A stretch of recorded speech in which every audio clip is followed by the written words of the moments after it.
right, Wendel Trio joins us from Brussels. He's the Director of Climate Action Network in Europe. Wendel, thank you very much for joining us. Now, both countries have the highest greenhouse emissions. Explain to us, one, the significance, and two, what we can expect from the statement.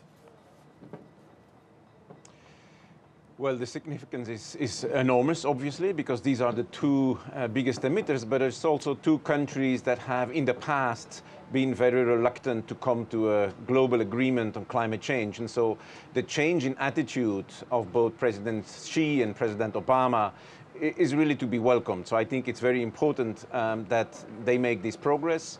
And so what we're expecting is for the Chinese president to announce the installation of a cap and trade mechanism nationally in China. It already exists in specific cities and provinces from 2017 onwards. But we're also expecting Obama and Xi to agree to support the concept of the decarbonization of our economy during this century, something that Obama had already been agreed to as part of the G7, but something that we would also like to hear from China and from other big developing countries. Okay, now you're an expert on the subject. How much difference will this really make?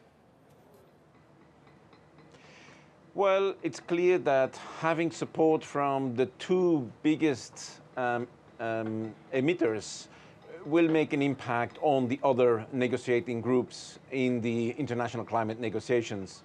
It will also be important for Europe, for the European Union, to build further alliances with both of them to also try to increase the level of ambition, because in a way, Europe still wants both those countries to do a bit more than they're currently doing and to agree to a real binding agreement in Paris. It's an important step, and it gives a clear signal to the rest of the world and to the European Union. And now it's the rest of the world that needs to pick this up and challenge those two countries to go a bit further than what they're currently prepared to do. All right, Wendel Trio, we thank you for that analysis from Brussels.